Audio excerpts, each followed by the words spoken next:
adults. Okay, ladies and gentlemen, boys and girls, children of all ages, I just collected the permission slips to watch that little part of Cold Mountain. Please, if you, I guess there are no more be-at-home kids, so it'll just be if somebody is ill.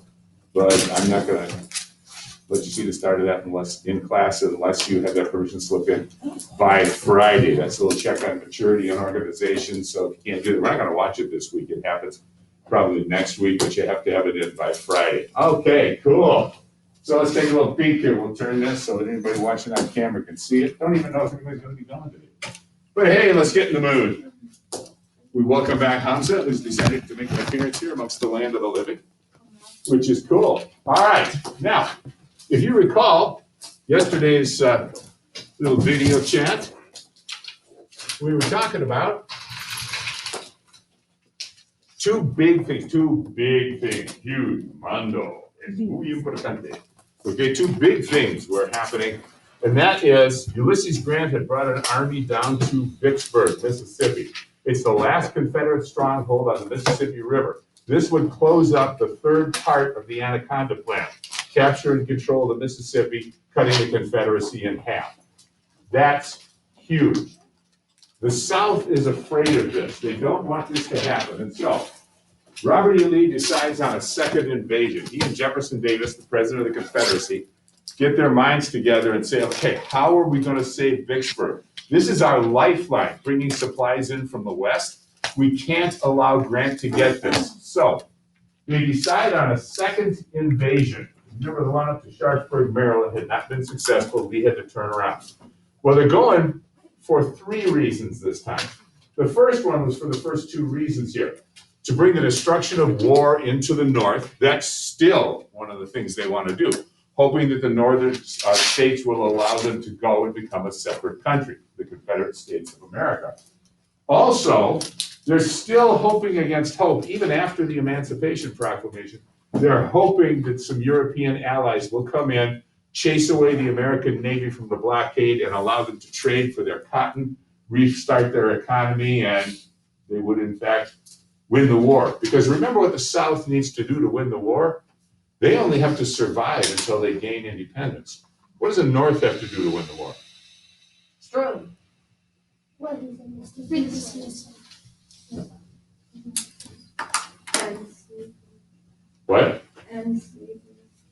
Well, they did. They said, it's over, January 1st. Every place where you guys are in charge, it's over. But that didn't end the war. They're still fighting. Destroy them. Destroy them? So as long as everybody's dead, they win? Yes. No, not really. Recapture it. Perfect. They have to recapture the South. They have to recapture the South. They have to gain control over these rebellious states. So what the South needs to do to win is they must survive until the North lets them go. What the North has to do is they must recapture the South. So still hoping for those European allies, still hoping to bring the destruction of war up north. Lee marches up north. But this time, for his second invasion, he has a third reason. And the third reason is he wants to draw Grant's troops away from Vicksburg. He's hoping that if they head up north, then Lincoln will go into a panic and say, whoa, I can't leave this army down here. They get back up here. Go defend Chicago or Cleveland or whatever city they might be heading for. All righty. You may pause that, please.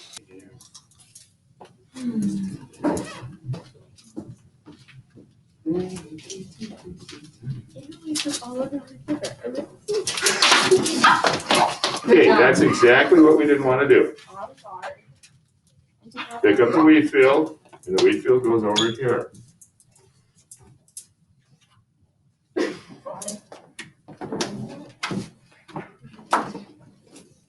I'm sorry. It's fine.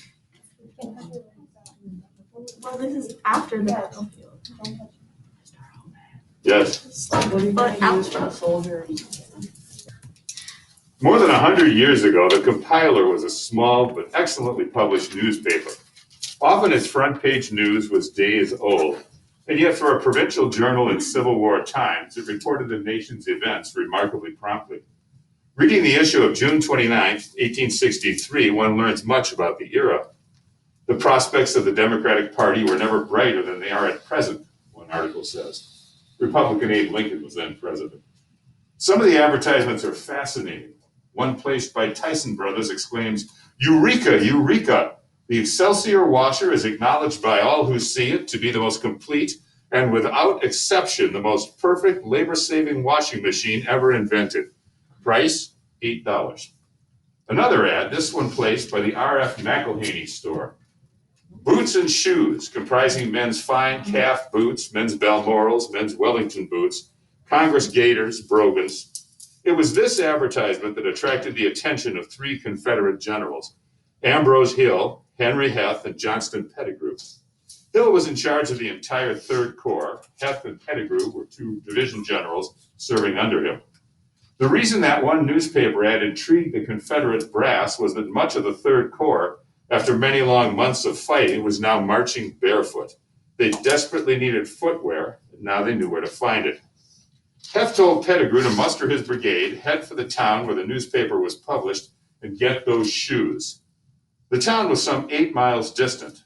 Pettigrew and his men, about 2,400 infantry, started out in the early morning of the hot, humid 30th and returned late in the afternoon. Where was the footgear, General Heth wanted to know. General Pettigrew related the rest of the story. On the outskirts of town, he'd seen a small group of Union cavalry, no infantry, although a few of his men had sworn they heard distant drums. With no cavalry of his own to perform reconnaissance, Pettigrew could only imagine the ultimate strength of the Union forces before him. He would not gamble the lives of his troops. That's why he returned empty-handed. 16 sizzling, suffocating miles of barefoot marching for nothing. So Generals Heth and Pettigrew met with the commander of the Third Corps, General Hill. Hill told them to relax. Both he and General Lee were confident that the detachment of reconnaissance cavalry, which Pettigrew had observed, was only the detachment of reconnaissance cavalry. Pettigrew could easily have wiped them out and returned with the much-needed shoes. Immediately, Heth spoke up. Might he have permission to lead his own division over to the shoe store and relieve the proprietor of his stock? General Hill readily granted permission, and the next morning, July 1st, General Heth was on his way. It was a complete accident, you see. No one, neither the Rebs nor the Yanks, either anticipated or intended the carnage that followed. The Federals, so preoccupied with the advertisements in the small-town newspaper, had utterly miscalculated the size and tenacity of the Union cavalry, as well as the proximity of the First Corps and the 11th Corps. So began the Footwear War, a spontaneous 3-day holocaust, and all the Confederates wanted were the shoes from the R.F. McElhaney store in Gettysburg. So the reason they went down there, the whole reason for approaching the town of Gettysburg, it had absolutely no military importance whatsoever. They simply wanted to get the shoes out of the shoe store, and had the paper not been rumbling around where somebody happened to find it at the side of the road and see the advertisement and it worked its way up to the brass, they never would have even come here. But they did. This battle is called Gettysburg. Now, it's called Gettysburg because it literally began right in the town. They were looking after the shoes. In here was the Union cavalry, and it wasn't a very large detachment, but this happened to be the first unit in the entire Northern Army that got those repeating rifles. So even a small unit of cavalry could hold back quite a large number of Confederates because they could fire 12 times before reloading, whereas the Confederate soldiers had to have one shot, then reload. All right. They started to call for reinforcements. The Union called for reinforcements. The South called for reinforcements. Hold your questions to the end there, buddy. Okay. The North called for reinforcements. You have to go to the bathroom or something? What? Yes? Never mind. Okay. So they both called for reinforcements, and pretty soon the whole Army of Northern Virginia and the Army of the Potomac were assembled.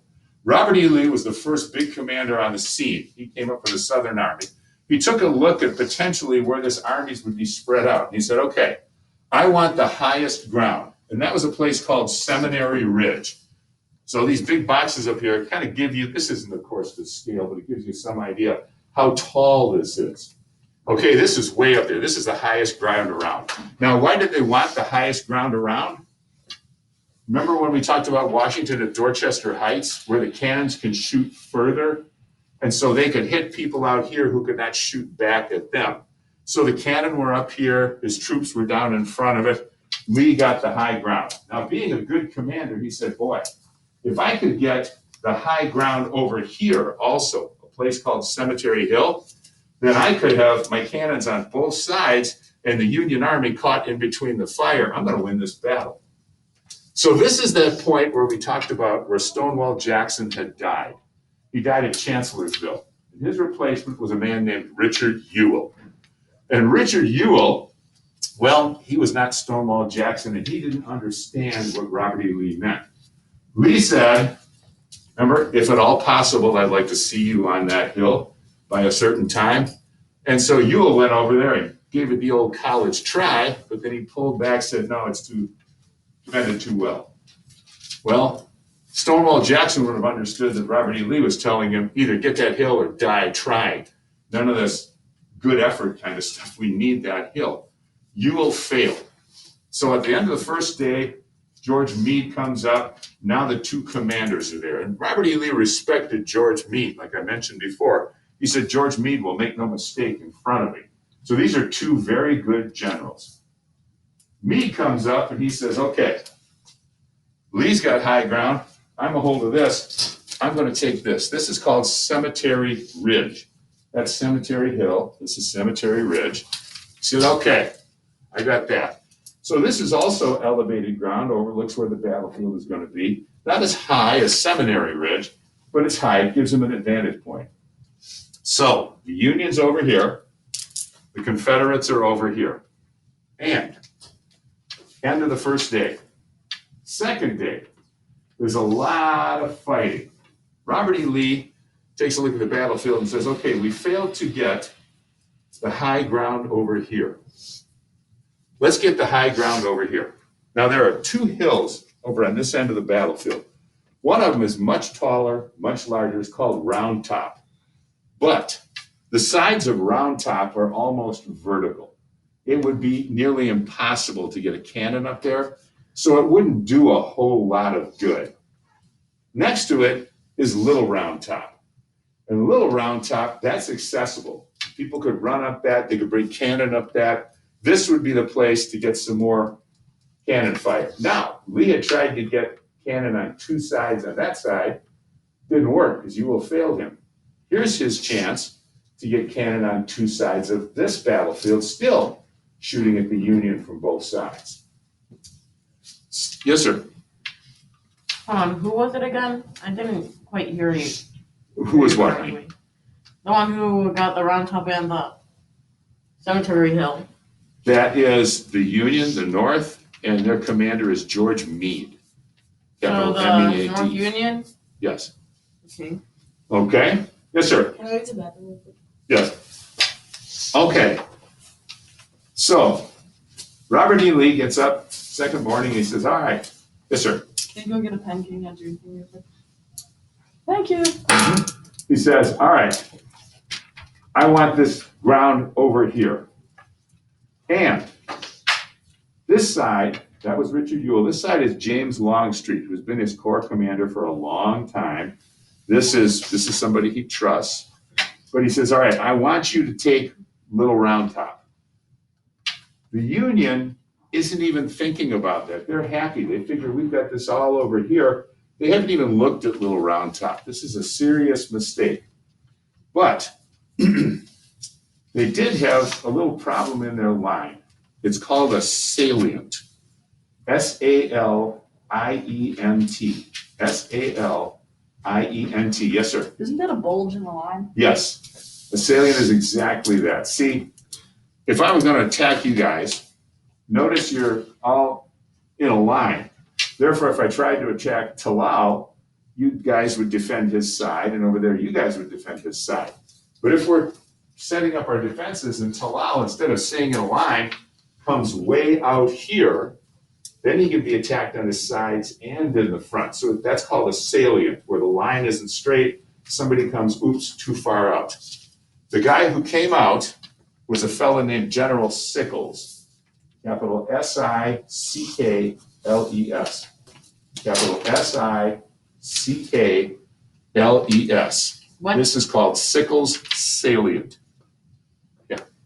What was his name again? I didn't. Sickles, capital S-I-C-K-L-E-S. S-I-C-K-L-E-S. Sickles salient, yes, boss? What did Gus say? Did he say a A bulge, barge? where it's not a straight line, somebody comes forward. So Sickles, when they had a nice Union line drawn across Cemetery Ridge, he came too far out. And this was a serious mistake. The Confederates were supposed to start their attack. Longstreet was supposed to start his attack early in the morning, try to take Little Round Top.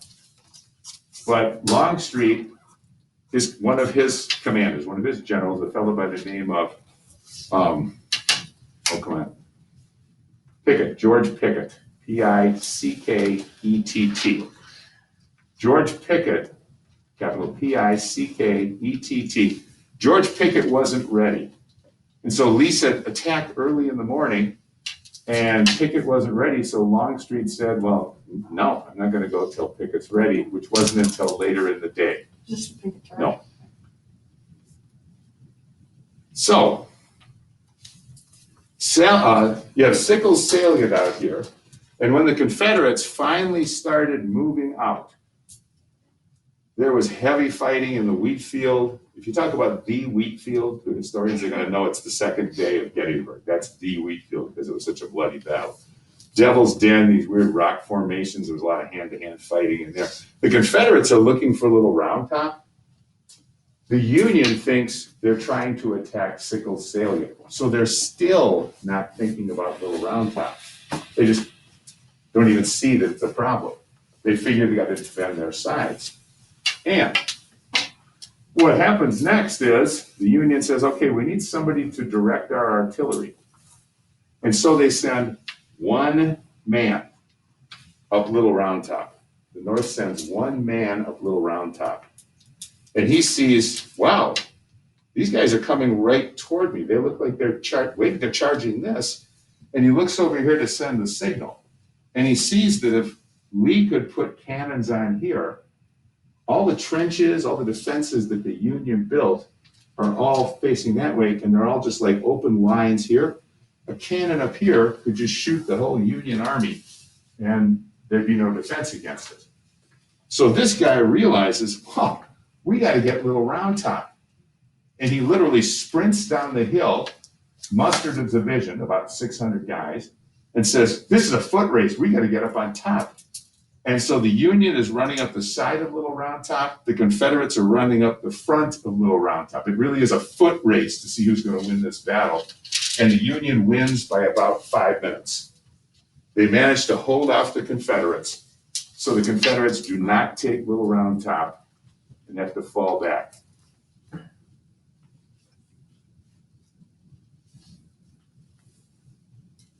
So the second day of Gettysburg is a lot of bloodshed, a lot of loss of life, and no real results.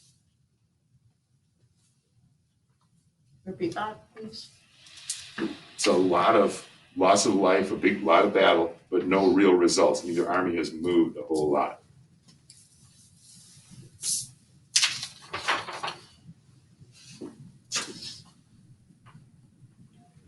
Oh.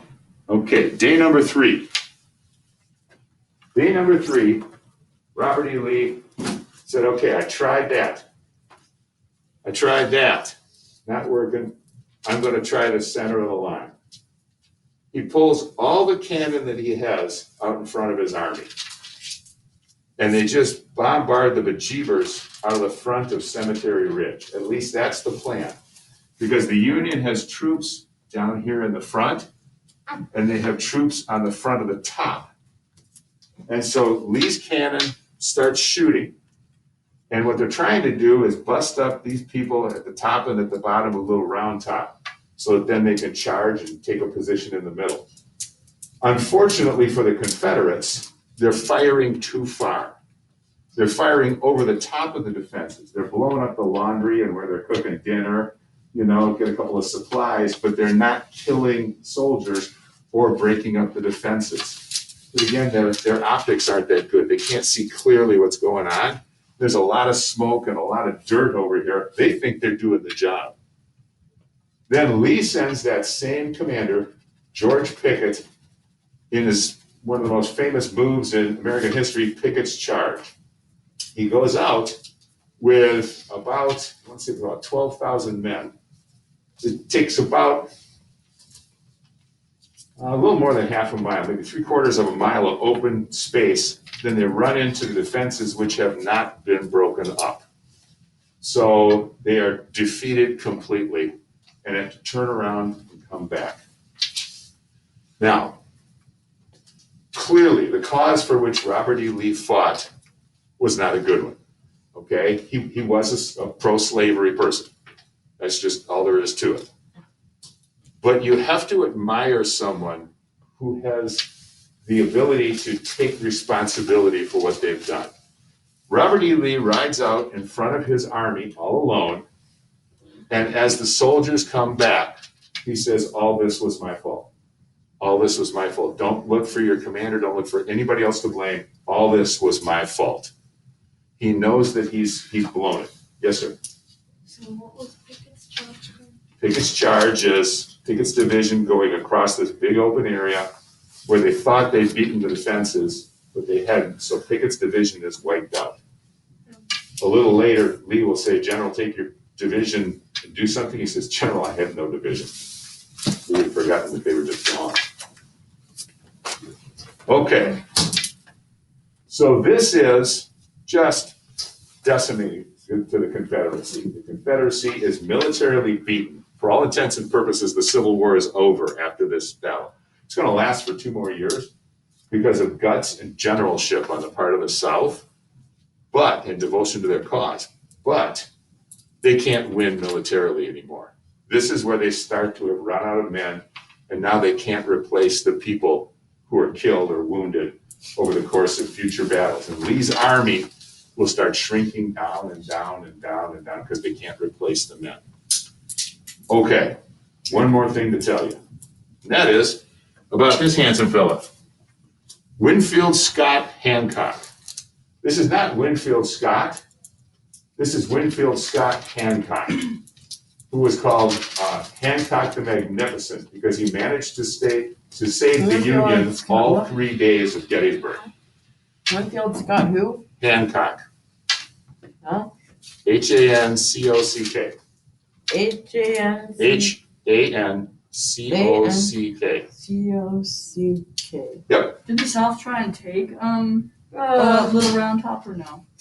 Not after the second day. Second day they tried not. So after the Union took it, it was pretty much useless. Yes.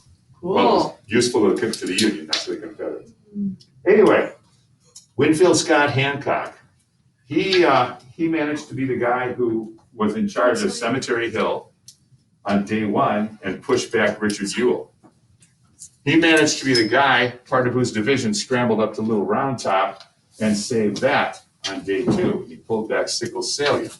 And on day 3, he managed to be in the middle of repelling Pickett's charge. He saved the Union each of the 3 days of Gettysburg. If you go to New York City and you go to Hancock Plaza, most people think that's named after John Hancock, signer of the Declaration of Independence. It's not. It's named after Winfield Scott Hancock. Wait till the end, just write your question down. Okay? Story about what happened to Winfield Scott Hancock. Winfield Scott Hancock was shot on the 3rd day of Gettysburg. Same kind of wound that happened to Albert Sidney Johnston. Remember, he was sitting on his horse, which puts his crotch about shoulder height for the infantryman. And he was shot inside his leg. He was not, however, they didn't hit an artery like they had with Albert Sidney Johnston. So Winfield Scott Hancock did not bleed to death as Albert Sidney Johnston had. But he had terrible pain in his leg, and it wouldn't close. They kept him in the military hospital for a while. They sent him home eventually, said, you're no good to us. You can't sit on a horse. You just have this horrible pain in your leg. So they sent him home to recuperate. And he was in New York, which is where he was from. And he was wanting to get back into action. Couldn't figure out what was wrong with the leg. And finally, he had a friend over who was a doctor. And the doctor said, well, General, what were you doing when you were shot? He said, I was riding my horse. And he said, okay. The doctor put a chair up on the table, So take off your pants, come sit on the chair just like you would on your horse. And he did. And the doctor took out a great big long forceps, and started prying around in the wound that wouldn't close, and he pulled out a 10-penny nail. Oh. This is one of those miraculous, bizarre coincidences for the Civil War. The Confederate bullet that shot Winfield Scott Hancock, in the front of a saddle, there's that little saddle horn with Hummel. It's held on by a 10-penny nail. The Confederate bullet hit exactly on the head of the nail and drove it into his leg. It moved to get sideways against the bone. So that was still in his leg against the bone. And the doctor managed to pull it out. But what happened was, Civil War slugs left a sizable hole, and that fits through it.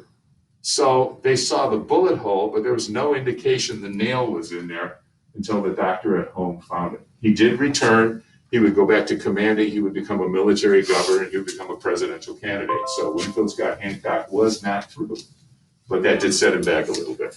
All right, tiny people, let's head back into the classroom. Want to pause that, and we'll bring it back in. Yeah. Okay. All right, so let's recap here. Make sure you got all this down.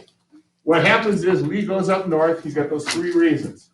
We talked about those. July 1st, 1863 is the first day of Gettysburg. On July 1st, the Confederates take the high ground. They took Seminary Ridge. Ewell failed to do what Stonewall Jackson would have done. He doesn't take Cemetery Hill. That's a big failure. And so Meade arrives. He looks around. He says, I want this high ground on the other side. July 2nd, Longstreet was supposed to attack in the morning. He's the Confederate general who's supposed to attack Little Round Top. He does not until much later in the day. The Union has made this mistake. They have a salient. They have just like Gus said, a bulge in the line. It means part of it is undefended properly. And so the U.S., they think the Confederates are attacking Sickles' salient, when in fact they're trying to get Little Round Top. The Northerners send one man up Little Round Top who realizes how important this ground is and what the Confederates are after. So he rallies some men. Both sides are racing up Little Round Top. The Union wins the foot race, keeps control of the hill. Terrible cost at the end of the day, but little's accomplished. Neither side has advanced significantly in the ground they have. On July 3rd, Lee tries Ewell again, fails again to get Cemetery Hill. So he orders Pickett's charge, this massive charge across about 3/4 of a mile of open territory into what they thought were broken defenses, but actually those defenses are still whole and strong. That's George Pickett there with a cool beard. And Pickett's charge is turned back. This is the devastating loss, this number of men for the Confederacy. And the Confederacy can no longer win militarily. They just don't have the soldiers to win militarily. At the same time, here we go. So the South is finished, the war is lost to them, but they hold out 2 more years. And the Confederate soldiers can't be replaced anymore. The way that they're going to build up Lee's army from now on is take guys from other smaller armies and put them into Lee's. He's fighting some big battles. This is the biggest battle of the Civil War. The North lost 23,000 men, the South 27,000. And there you go, BA trivia. Our athletic fields have names of events, and the main football field, main soccer field is Gettysburg. Did you guys know that? No. Yeah.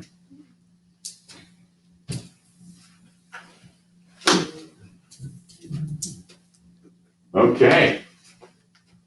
Okay, Hamza, you got your computer open today. I'm not going to get down on you for that, but from now on, you got to have the notes in ahead of time. Okay? Because they don't allow the computers open.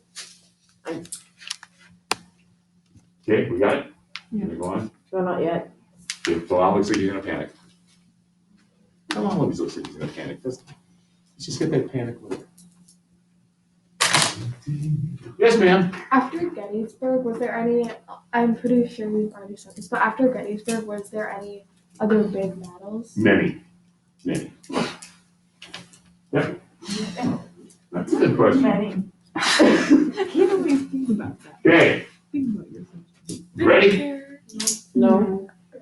Hurry up. Oh. South was finished. The war. Okay. Yes, guys, Didn't that Vicksburg, didn't it just like blow a huge hole in the ground? you're about to see. Okay, well, we're going on here, folks. You gotta get it from somebody else. All right. What was happening at Vicksburg down on the Mississippi River at the same time? I mean, literally at the same time, was siege warfare.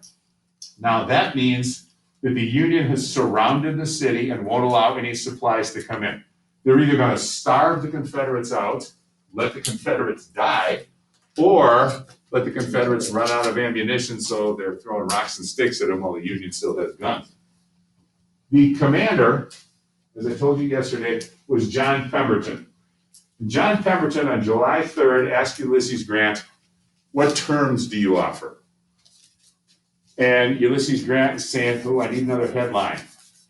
Way back when they called the Unconditional Surrender Grant, U.S. Grant, Unconditional Surrender. So I'm going to have that again. I want to get my name back in the paper. So he says, there are no conditions. Unconditional surrender. And John Pemberton says, well, thank you, we'll just fight to the death then. Because we refuse to just give up with no conditions. But on July 4th, one of Pemberton's assistants said, look, I know my people. And another northerner said, I know my people. They will never be as generous as they will be today on the 4th of July. Ask Grant again. And Grant said, okay, you guys can just go home. You have to leave your weapons, but you can just go home. And this was an amazing thing. It sounds like such a generous thing, but it was an act of war. Because these people had been in Vicksburg and they had held out just as long as they possibly could. They had eaten the bark and the leaves off the trees. They had eaten insects, they had eaten rats, they had eaten snakes they could find down in the river, any frogs, anything. They had Union snipers out there so they couldn't go down to fish. They shot whatever birds would happen to come around out of the sky. The Union soldiers said, when they marched into Vicksburg finally, after it surrendered, that the only living things were the starving Confederates. Everything else that was alive, they had eaten, or had been alive, they had eaten. So these people surrender, and Grant says, okay, just go home. And you might say, that sounds so sweet, so generous, but you're talking about tens of thousands of starving, sick people being let loose on the Confederacy, which doesn't have enough. That's the idea. They're strangling them, the Anaconda Plan. They don't have enough medicine. They don't have enough food readily available in certain places. So this was an act of war. This is meant to strangle the Confederacy more. You guys take care of all these sick, starving people. We're not going to. But now the Anaconda's closed on the east. With Vicksburg's surrender on the 4th of July, that's it. Now all sides of the Eastern Confederacy are closed. And now they're going to start squeezing, get it to submit.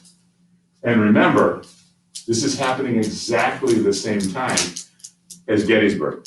So the 4th of July, 1863 was one heck of a day for the South, or for the North, because Vicksburg surrendered, they controlled the Mississippi River. Robert E. Lee started his retreat from Gettysburg.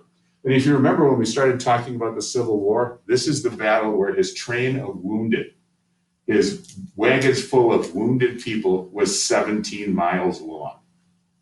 So again, more of these people that are going to need assistance, a battered and defeated army coming back down into the South, which is now closed off, so that again, they're taking the resources which would have allowed people to last longer.